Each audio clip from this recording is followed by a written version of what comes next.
क्या आप देश और दुनिया की खबरों से रह जाते हैं बेखबर?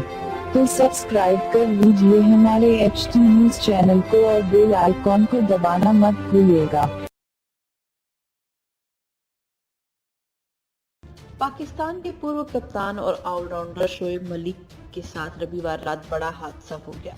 लाहौर में शोएब मलिक की कार का एक्सीडेंट हो गया।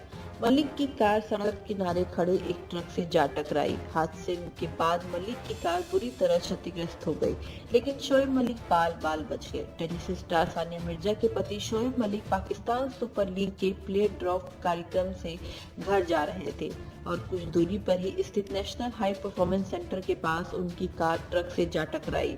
खबरों के मुताबिक शोएब मलिक की स्पोर्ट्स कार काफी तेज रफ्तार में थी और अचानक उसका संतुलन बिगड़ गया। कार सड़क किनारे खड़े एक ट्रक से जा टकराई। अच्छी खबर यह है कि शोएब मलिक को ज्यादा गंभीर चोट नहीं आई है। हालांकि उनकी स्पोर्ट्स कार का आगे का हिस्सा पूरी तरह से क्षतिग्रस्त हो गया है। आपको बता दें, पाकिस्तान के क्रिकेटर शोएब मलिक का एक्सीडेंट हो गया है। सड़क किनारे खड़े ट्रक में उनकी कार जा घुसी है। हालांकि इस हादसे में पाकिस्तानी क्रिकेटर सुरक्षित है। इस दुर्घटना में उनकी कार बुरी तरह से क्षतिग्रस्त हो गई है।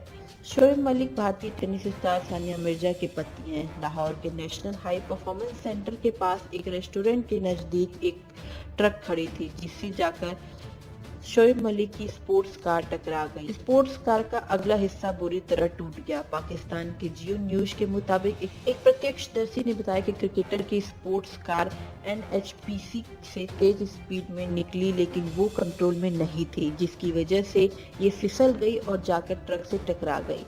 एक पाकिस्तानी न्यूज चैनल की खबर के मुताबिक शोएब मलिक की रेस करने की वजह से हादसे का शिकार हुए हैं।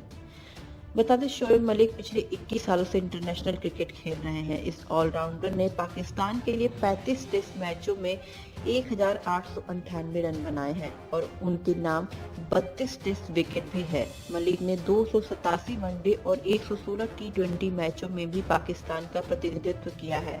वनडे में मलिक के नाम 7534 रन और 158 विकेट भी है।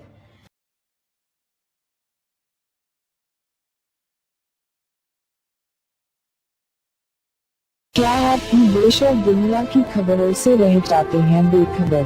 तो सब्सक्राइब कर लीजिए हमारे HT न्यूज चैनल को और बेल आइकॉन को दबाना मत भूलिएगा।